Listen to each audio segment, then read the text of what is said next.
Hey, what's up guys? So hari ni kita nak buat chicken 65 ni, ayam goreng favourite aku kalau pergi kedai Banana Leaf lah. Okay, jom kita start. First ambil 2 ulas bawang putih dengan halia sikit, korang tumbuk. Lepas tu ambil 3 sudu plain original yogurt yang masam ni. Kalau korang pergi kat supermarket ada kat bahagian yogurt tu. Lepas tu tambahkan 2 sudu sebut cili, black pepper, garam and then gula secukupnya. Lepas tu korang tambahkan juga pewarna merah ni untuk bagi warna dia lagi cantik lah. Lepas tu gaul sampai dia sebati, and then kita pun perap. So ayam yang dah gaul ni aku akan perap dalam 15 minit, 20 minit. Kalau nak lagi sedap boleh perap sejam lah baru kita goreng. Okay, so katakanlah lepas tengok video ni korang macam free tengah hari tak ada buat apa kan, perap lah terus. Lepas tu buka puasa sekarang, bila ready nak goreng, tambahkan 4 sudu tepung beras. Kalau tak ada boleh letak tepung jagung juga untuk bagi dia extra crispy.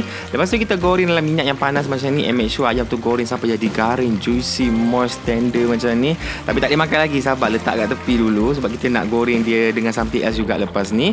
Okay, untuk next kita tumis 1 ulas bawang putih yang dah dicincang, and then masukkan dalam 4 biji cili padi untuk bagi dia pedas. Lepas tu tambahkan daun kari. Daun kari ni make sure careful sikit, dia kena minyak panas dia akan meletup sikit. Lepas tu bila dah okay few second, korang tambahkan ayam yang kita dah goreng tadi, and then gaul lah balik sampai dia sebati. Yang ni kita nak infuse wangi daripada daun kari, pedas daripada cili apa semua tu, and then ayam kita pun dah ready lah. Dah boleh buat makan. Yang ni kalau buka puasa nak makan dengan nasi putih dengan kari pun boleh, nak makan macam tu pun boleh. Yang ni aku rata macam tu pun dah sedap dah. Tapi boleh guna untuk buka puasa lah. Okay guys, so selamat berpuasa, selamat berbuka, and selamat mencuba. Jadi pedas-pedas sikit. Makan nasi sedap.